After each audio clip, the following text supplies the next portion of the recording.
आ रही ढंग से। कल मैंने वीबीटी से रिलेटेड डिटेल दे दी थी तुम्हें, है ना, वीबीटी से रिलेटेड डिटेल दी थी। आज बहुत इंपॉर्टेंट लेक्चर है। मतलब ये 90% एक्सपेक्टेड होता है पेपर में, कोई भी क्वेश्चन आएगा अगर, चाहे नीट है, आईआईटी है या फिर बोर्ड का पेपर, इससे क्वेश्चन आता है, डेफिनेट है। तो इसलिए इंपॉर्टेंट है इसके क्वेश्चन बहुत ढंग से करना, और दो दो बार रिपीट जरूर करने क्वेश्चन, ध्यान रखना चीज का कराने के बाद, सही ना। ये एक सेशन है, इसको ध्यान देना जरा तो। देखो पहला केस है, इसमें मैंने कल तुम्हें वीबीटी में बताया था, अगर कोऑर्डिनेशन नंबर 6 है, मैं जल्दी से बता रहा हूँ यहाँ पे, तो हाइब्रिडेशन होगी sp3d2 या d2sp3। दोनों केस में शेप होगी ऑक्टाहेड्रल, और बाकी डिटेल मैं तुम्हें कल दे चुका हूँ स्टार्टिंग में। ऐसे ही अगर कोऑर्डिनेशन नंबर 4 है, जो बहुत इंपॉर्टेंट वाले केसेस है, पहले मैं वो बता रहा हूँ तुम्हें। अगर कोऑर्डिनेशन नंबर 4 है तो हाइब्रिडेशन होगी sp3 या dsp2। इसमें इसमें टेट्राहेड्रल शेप होगी, इस वाले में स्क्वायर प्लैनेट शेप होगी। ये दो बहुत इंपॉर्टेंट वाले केस हैं, करेंगे सारे, लेकिन पहले ये दो इंपॉर्टेंट वाले केस नोट करना है एक बार। अब मैं एग्जांपल दूंगा, एक दो एग्जांपल तुम्हें करके दिखाऊंगा मैं इसकी। देखो देखो अब एग्जांपल इसकी नोट करने हैं। जैसे अगर मैं तुमसे बोलता हूँ इसके अंदर, मैंने अगर तुम्हें बोला K4FeCN6, इसकी मैग्नेटिक मोमेंट क्या होगी, क्लियर, इसकी मैग्नेटिक मोमेंट क्या होगी, इसकी हाइब्रिडेशन क्या होगी, इसकी शेप क्या होगी, सारी डिटेल डिस्कस करनी है इसकी सारी डिटेल डिस्कस करनी है। बताएंगे आंसर जल्दी से।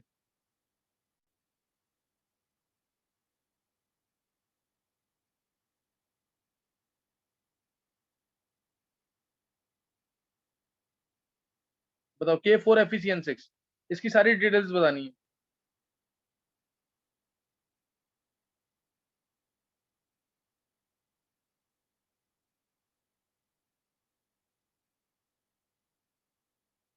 अच्छा, तुम में से कोई भी ऐसा जिसने आंसर निकाल लिया है, कोई भी ऐसा जिसने आंसर निकाल लिया है?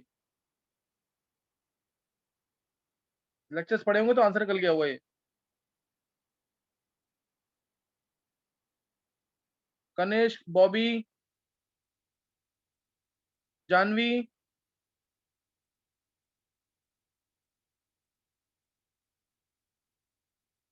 चलो फिर मैं ये क्वेश्चन एक डिस्कस कर रहा हूँ। लेक्चर बहुत इंपॉर्टेंट है आज का।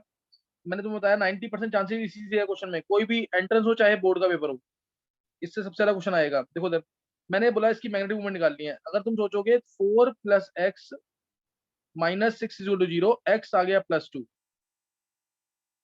यानी आयरन +2 हो गया। आयरन +2 मतलब आर्गन 3d6।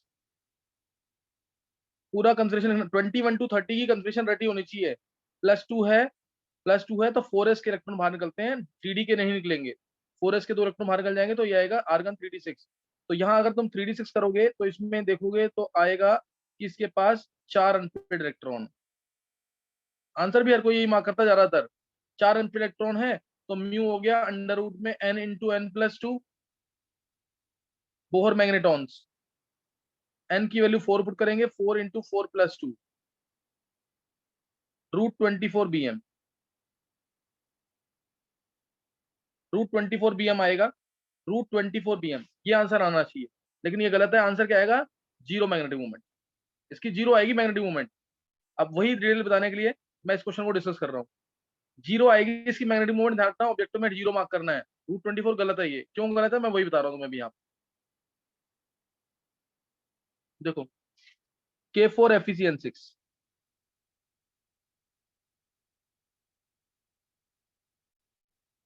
K4FeCN6 ये है, इसकी मैग्नेटिक मूवमेंट निकालनी है। देखो 4 आयरन की स्टेट यहाँ +2 आ गई है, आर्गन 3 आ गया। Now iron 2+ in ground state. बहुत तरीके से देखना, पहले स्टेट निकाली मैंने, ग्राउंड स्टेट में इसकी कंसंट्रेशन होगी ये, फिर 4s, फिर 4p। अगर 4d की जरूरत होगी तो मैं 4d भी लूंगा। ये 3d है, इसके आगे 4s, ये 4p। अब देखो इधर, पहले सिंपली इलेक्ट्रॉन भर देंगे, 1 2 3 4 5, 5 भर दिए।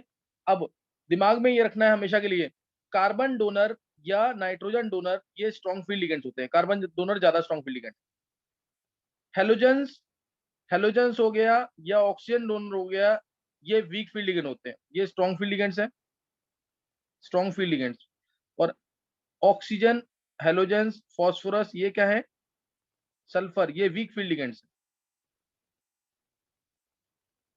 ये वीक फील्ड लिगेंड्स हैं। तो अगर स्ट्रॉन्ग फील्ड लिगेंड है, लाइन ध्यान सुनना, स्ट्रॉन्ग फील्ड लिगेंड है तो वो सेंट्रल एटम, जो आयरन है इस केस में, जो आयरन है इस केस में, ये इसके पास आने की कोशिश करेगा। स्ट्रॉन्ग फील्ड लिगेंड है आयरन 2+ के पास जो साइनाइड आयन है, ये स्ट्रॉन्ग फील्ड लिगेंड है। तो ये क्या करेगा, ये सेंट्रल एटम के पास आने की कोशिश करेगा, पास आने की कोशिश करेगा। तो जो अनपेयर्ड इलेक्ट्रॉन्स को दिखेंगे, आयरन 2+ आर्गन 3d6 है ये इलेक्ट्रॉन, तो जो अनपेयर्ड इलेक्ट्रॉन्स होंगे उनको ये पेयर अप कर देगा, उनको ये पेयर अप कर देगा, क्योंकि इसमें cyanide ion strong field ligand है। कार्बन डोनर है ना, कार्बन डोनर हो नाइट्रोजन डोनर हो, तो वो स्ट्रॉन्ग फील्ड लिगेंड्स में काउंट होते हैं, वो बैक पेयरिंग कर देंगे, बैक पेयरिंग कर देंगे। तुम ऐसे दिमाग में रख लो अभी, हेलोजेंस और वाटर वीक फील्ड लिगेंड है, इससे भी काम चल जाएगा, हेलोजेंस और वाटर वीक फील्ड लिगेंड है। नहीं तो ये डिटेल है, इससे याद रखना। और अभी मैं तुम्हें एक स्पेक्ट्रोकेमिकल सीरीज बताऊंगा, उसको याद करना तुम। हेलोजेंस और water strong weak field ligand है, कार्बन डोनर हो या नाइट्रोजन डोनर हो लिगेंड के अंदर, तो वो स्ट्रॉन्ग फील्ड लिगेंड है। स्ट्रॉन्ग फील्ड लिगेंड का काम होता है, वो सेंट्रल एटम के यानी आयरन के पास आने की कोशिश करेगा, पास आने की कोशिश करेगा।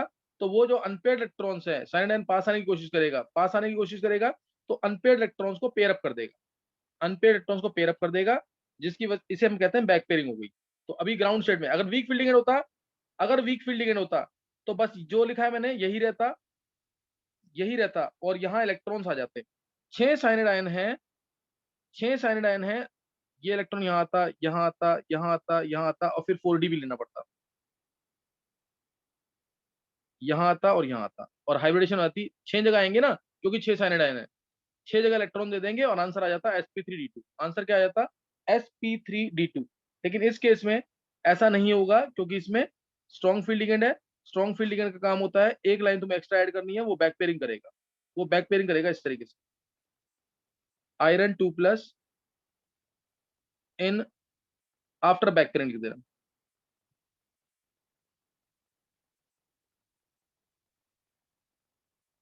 ये बैक पेयरिंग करेगा इस तरीके से।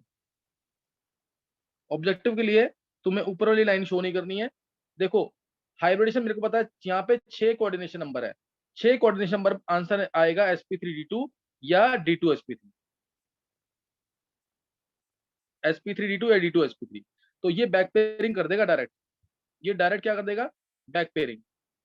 और D2 है ना, अगर तुम ये सीख लेते हो तो ऊपर ये वाला लिखने की जरूरत नहीं पड़ेगी। D2 है ना, तो लास्ट के दो को ऐसे कर दो, यानी ये इन दोनों की एनर्जी कम, इन दोनों की एनर्जी कम, इसकी एनर्जी ज्यादा, इन दोनों की एनर्जी कम जो T2g है, और Eg की एनर्जी ज्यादा। मैंने थोड़ा सा ये तुम्हें बताया था, कहाँ पे, ये मैंने तुम्हें बताया था डीएनएफ ब्लॉक में, डीएनएफ ब्लॉक में मैं तुम्हें ऑलरेडी बता चुका हूँ ये। तो इसलिए इसमें डायरेक्ट करना तुम्हें बैक पेयरिंग कर, यहाँ पे एक, एक, दो, तीन, चार, पांच, छ, बस। ये कम एनर्जी वाले हैं, पहले लोअर एनर्जी ऑर्बिटल्स फिल होंगे, then we enter into this higher energy orbital, then we enter into this higher energy orbital. समझ गए कि नहीं, ये T2g मानना, इसको Eg मान। यहां तक पहले चेक करो, कोई डाउट तो नहीं है।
हाँ, किसी को कोई डाउट तो नहीं है यहाँ तक?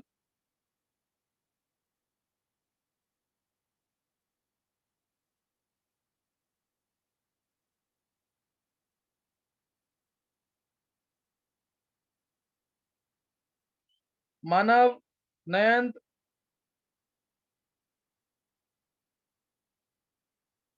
किसी को डाउट तो नहीं है? देखो, एक क्वेश्चन नहीं हुआ ना, आगे फिर क्वेश्चन नहीं होंगे। आर्यन, सर आ गया समझ। अच्छा अब आगे क्या होगा देखो इसमें। अब इसमें आगे, जब ये मैंने फिल कर, ध्यान रखना ये लोअर एनर्जी लेवल है, ये हायर एनर्जी लेवल है, दो जो है ना लास्ट में, ये हायर एनर्जी लेवल है। ये एक्चुअल में हायर एनर्जी लेवल में ईजी के अंदर D X square Y square और डी जेड स्क्वायर है, और ये तीन जो है ना, ये D X Y D Y Z D X Z है। अब देखो इसका, ये हटा दिया मैंने यहाँ से, ये एस, ये, तो आंसर आ गया डी टू एस पी। अब यहाँ पे इलेक्ट्रॉन देगा साइनाइड आयन, यहाँ देगा इलेक्ट्रॉन, यहाँ इलेक्ट्रॉन देगा, 6 साइनाइड आयन है, 6 जगह इलेक्ट्रॉन देंगे, ये 6 जगह इलेक्ट्रॉन दे दिए, तो आंसर आ गया डी टू एस पी। तो आंसर आ गया डी टू एस पी।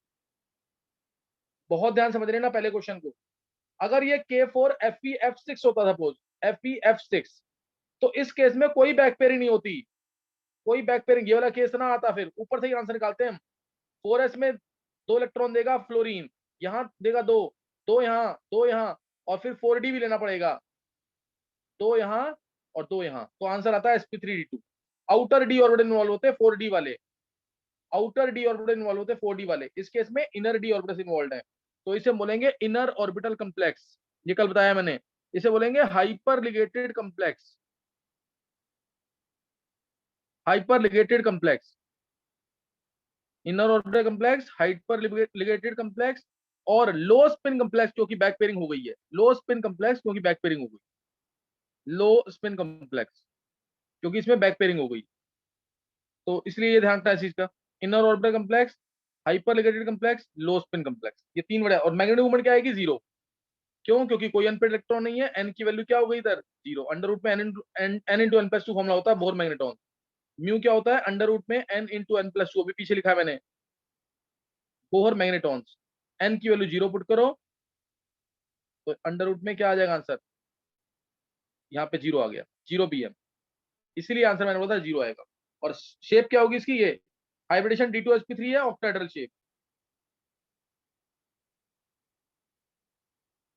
सारी डिटेल पता होनी चाहिए, ध्यान रखना चीज का।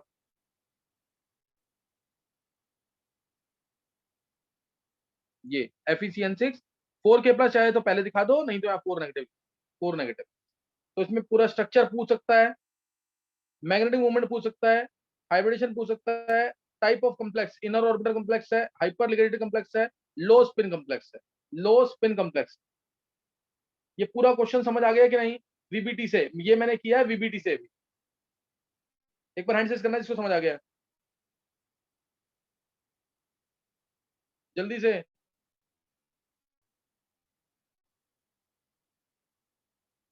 बॉबी, छवि, आर्यन, नयन, कनिष्क, अर्नव, आर्यमन, युविका, मानव।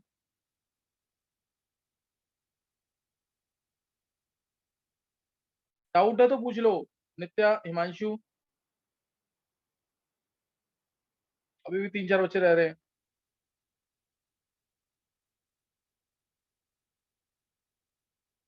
युविका, देव, देव ने लेट ज्वाइन किया है। युविका समझ आया कि नहीं? Yes sir, sir hand raise करें सर। अच्छा सही। चलो अब इसी क्वेश्चन को, इस सेम क्वेश्चन को मैं तुम्हें बता रहा हूं जिससे कंसेप्ट तुम्हारा क्लियर होगा। CFT से, क्रिस्टल फील्ड थ्योरी से, क्रिस्टल फील्ड थ्योरी से सेम क्वेश्चन। देखो क्रिस्टल फील्ड थ्योरी में ये डी ऑर्बिटल्स है, पांच, पांच है। पहले इन सबकी एनर्जी एक साथ बढ़ती है, ये पांचों की एनर्जी बढ़ गई। उसके बाद ये स्प्लिट होते हैं, क्यों स्प्लिट होते हैं डिटेल में बाद में दूंगा, अभी तुम्हें याद रखना है कि ये स्प्लिट होंगे दो में। अब ये दो में स्प्लिट होंगे, एक हायर एनर्जी लेवल EG, जिसमें ऑर्बिटल्स होंगे dx2 y2 dz2। इसको थोड़ा पीछे दिखाते हैं, नहीं तो समझने में दिक्कत आएगी। ये दो Eg, और लोअर एनर्जी लेवल ये T2G। लोअर एनर्जी लेवल ये है ग्राउंड एनर्जी, ग्राउंड स्टेट कह लो। ये एवरेज एनर्जी, ये एवरेज एनर्जी, इसको हम बैरी सेंटर भी कहते हैं, एवरेज एनर्जी बैरी सेंटर भी कहते हैं। इन दोनों में जो डिफरेंस है, यहाँ ऊपर से यहाँ पे डिफरेंस है 0.6 डेल्टा ओ, ओ यहाँ पे ऑक्टेट कॉम्प्लेक्स है, 0.6 डेल्टा ओ। नीचे जो डिफरेंस है नेगेटिव में -0.4 डेल्टा ओ, -0.4 डेल्टा ओ, -0.4 डेल्टा ओ। टोटल डिफरेंस जो है ये है यहाँ पे डेल्टा ओ। डेल्टा ओ मतलब crystal field splitting energy for octahedral complex, crystal field splitting energy for octa.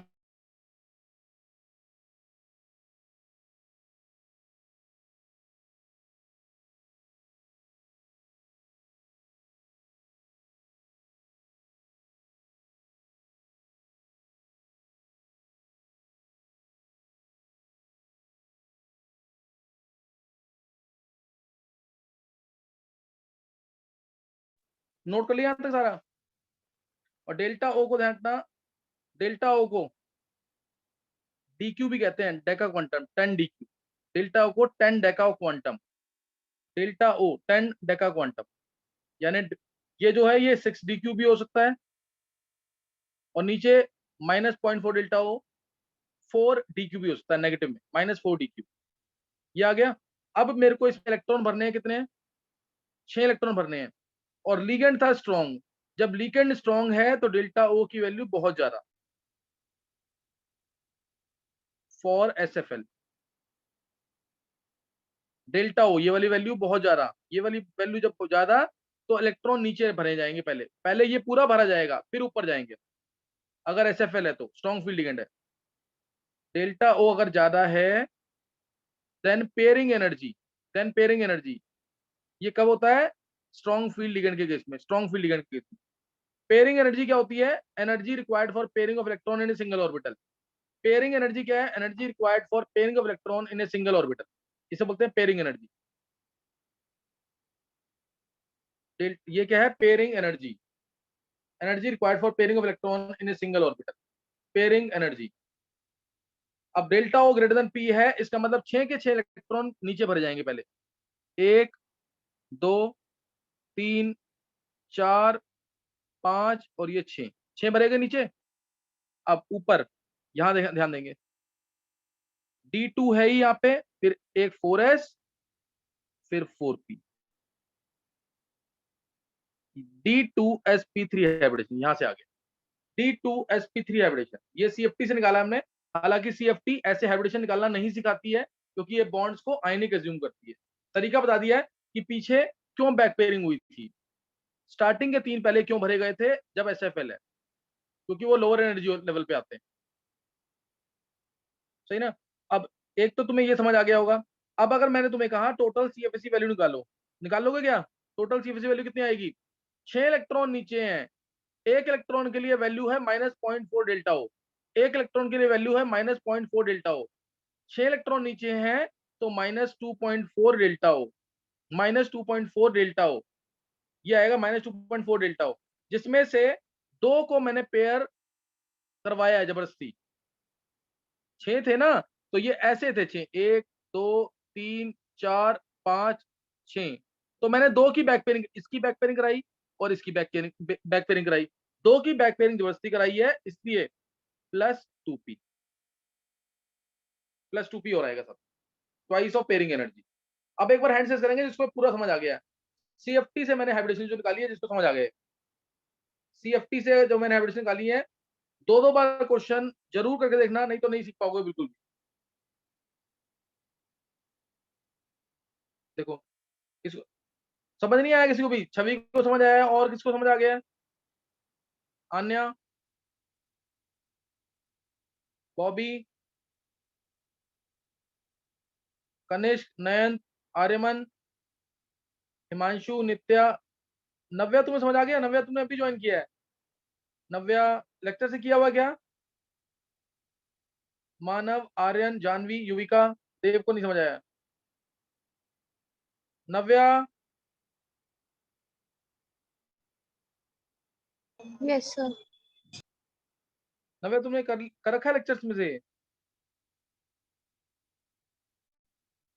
Yes, sir. चलो कर रखा तो समझ आ जाएगा, नहीं तो फिर ये तुमने बीच में ज्वाइन किया ना, समझ नहीं आएगा, फिर दोबारा देखो लेक्चर देखना इसको। ये मैंने एक क्वेश्चन डिस्कस किया डिटेल में। सीएफएससी वैल्यू निकालना सीख लिया कि नहीं वाला? ये सीएफएससी वैल्यू कैसे निकाली है बॉबी?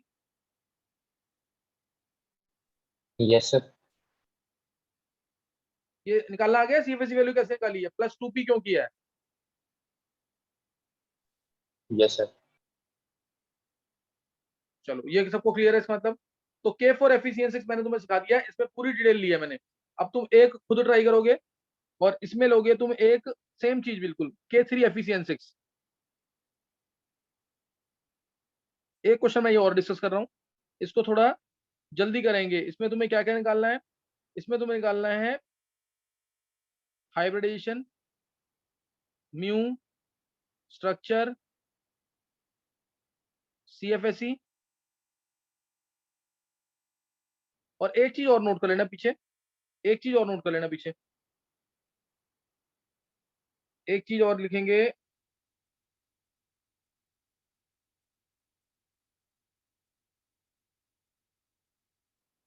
एक चीज और क्या है, अगर मैं इसमें पूछता तुमसे डी ऑर्बिटल ऑक्यूपेशन, एनसीईआरटी का क्वेश्चन है इसमें, डी ऑर्बिटल ऑक्यूपेशन क्या होगा? तो वो तुम D orbital occupation means CFT के अंदर इलेक्ट्रॉनिक कंफर्मेशन क्या होगी? तो 6 इलेक्ट्रॉन भरे गए ना T2G में, T2G मतलब ट्रिपली डीजनरेट, ईजी मतलब डबली डीजनरेट। इसमें 6 इलेक्ट्रॉन भरे गए हैं तो उसको लिख देना डी ऑर्बिटल ऑक्यूपेशन है T2G6 EG0। ये समझ आ गया कि नहीं? T2G में 6 इलेक्ट्रॉन है तो T2G6 EG0।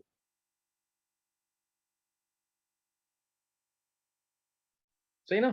और ये जो 0.6 डेल्टा ओ आया है, जो -0.4 डेल्टा ओ आया है, इसको निकालना है तो निकाल भी सकते हो तुम। यहां मानो x, नीचे मानो y, तो x माइनस वाई किसके इक्वल है? डेल्टा के इक्वल है।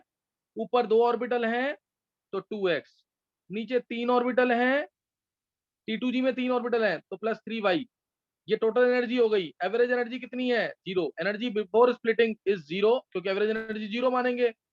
Energy after splitting is 2x, क्योंकि ऊपर 2 ऑर्बिटल हैं, नीचे 3 है, तो +3y is equal to 0। Solve कर लेना इन दोनों को, x और y की वैल्यू आएगी, वो 0.6 डेल्टा ओ और -0.4 डेल्टा ओ होगा, -0.4 डेल्टा ओ। कोई डाउट?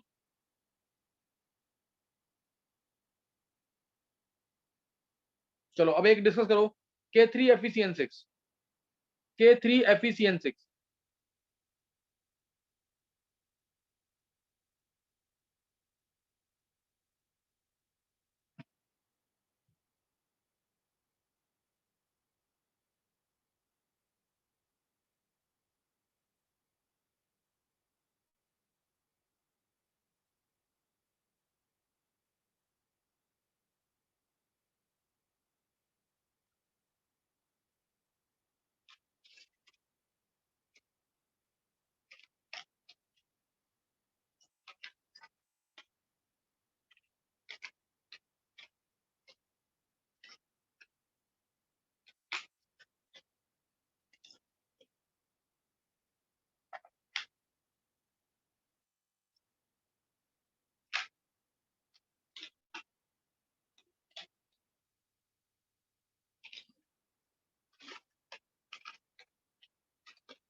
तेरे खाना दे दिए बाहर, खाना क्यों? नहीं वो बता तेरे कितनी देर लगी?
हाँ, किसी ने कर लिया क्वेश्चन?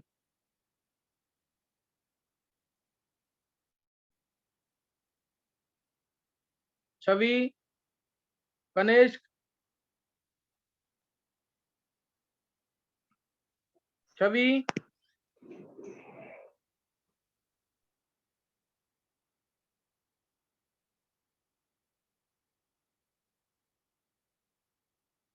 नहीं हुआ किसी से भी?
चलो एक बार जल्दी से इस क्वेश्चन को मैं और डिस्कस कर रहा हूँ, नेक्स्ट टाइम मैं तुमसे क्वेश्चन करवाऊंगा। टीचर बच्चे बॉबी, आर्यमन, मानव और आर्यन। आर्यन हो गया क्वेश्चन खुद ये? सर हाइब्रिडाइजेशन D2sp3 आ रही है। हाँ, देखो इसके अंदर बहुत डिटेल है। अभी तो मैं इजी क्वेश्चन करा रहा हूँ, इसमें काफी डिटेल है। पहले तो साइनाइड इसमें भी स्ट्रॉन्ग लिगेंड है, साइनाइड इसमें भी स्ट्रॉन्ग लिगेंड है। 3 + x - 6 = 0, x आ गया +3, आयरन +3 है, आयरन +3 है। इसमें बैक पेयरिंग जरूर होगी, ध्यान रखना। इसके अंदर बैक पेयरिंग जरूर होगी, क्यों? क्योंकि साइनाइड स्ट्रॉन्ग लिगेंड।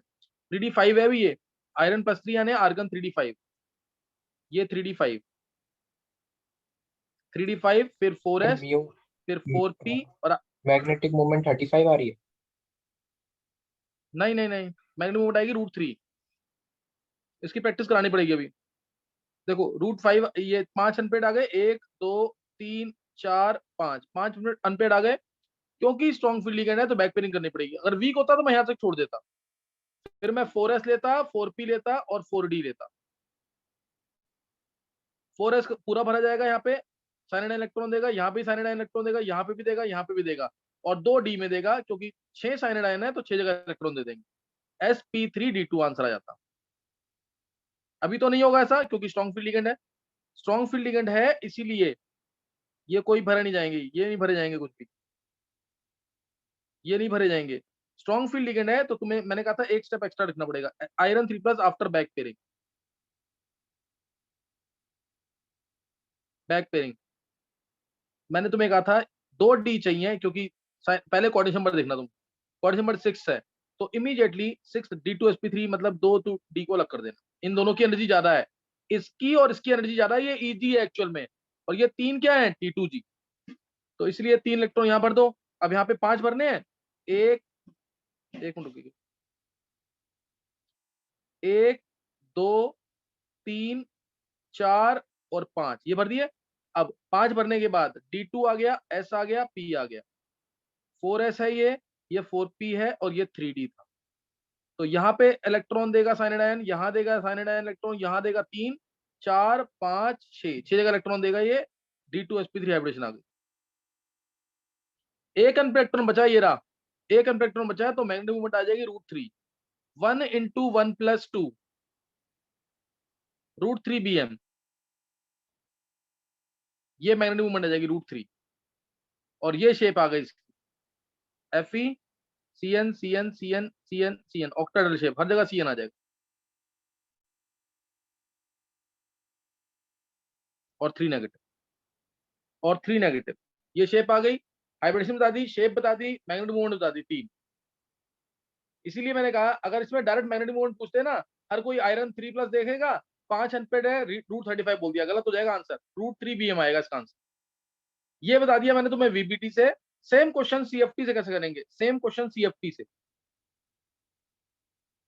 2 बार क्वेश्चन जरूर कर लेना भी ये, ताकि मैं नेक्स्ट टाइम में क्वेश्चन की, क्या पता मैं आज ही प्रैक्टिस कराऊंगा, इसकी प्रैक्टिस कराऊं तो तुम्हें आता हो। बहुत डिटेल में है ये, ध्यान रखना चीज का। देखो उधर ये आया CFT से, ये 5 ऑर्बिटल थे, पांचों की एनर्जी एक साथ बढ़ेगी। ये सब दूंगा डिटेल की क्यों हो रहा है ऐसा। इसमें से 2 की एनर्जी बढ़ जाएगी, ऑक्टाहेड्रल की डायग्राम, 2 की एनर्जी बढ़ जाएगी, ये EG है, EG में आते हैं dx2y2 और dz2।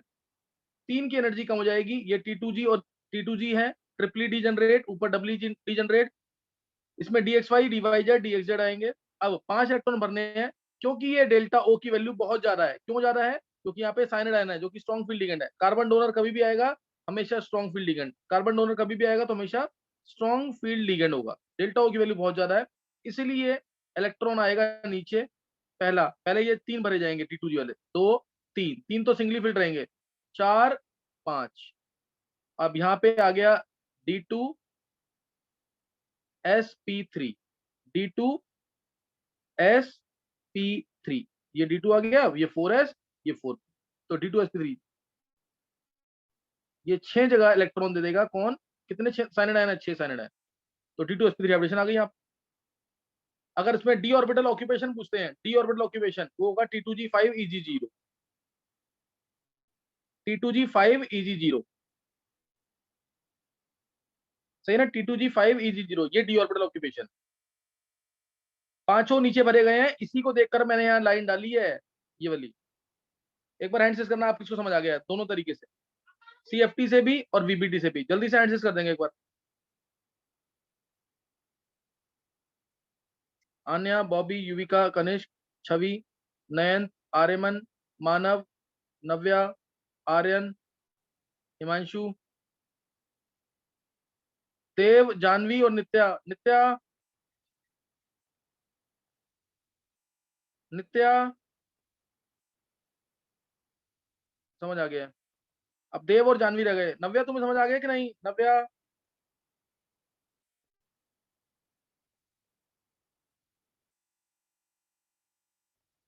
नव्या, चलो मैंने भी तुम्हें 2 क्वेश्चन कराए Yes, ना, sir. ये 2 मैं अभी, समझ आ गया कि नहीं ये?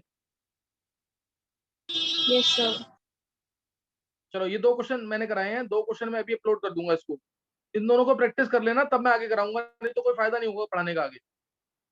इसकी प्रैक्टिस करना बहुत जरूरी है, एक स्पेक्ट्रोकेमिकल सीरीज याद करना और इन क्वेश्चंस की प्रैक्टिस करना। और ये मैंने तुम्हें मोस्ट एक्सपेक्टेड है बोर्ड में भी और एंट्रेंस में भी, ये दोनों क्वेश्चंस प्रैक्टिस कर लेना जरूर। मैं आज ही तुम्हें आगे करवा दूंगा क्वेश्चन, मेरे को जैसे ही टाइम मिलेगा, तो इससे दोनों क्वेश्चन प्रैक्टिस कर लेना जरूर।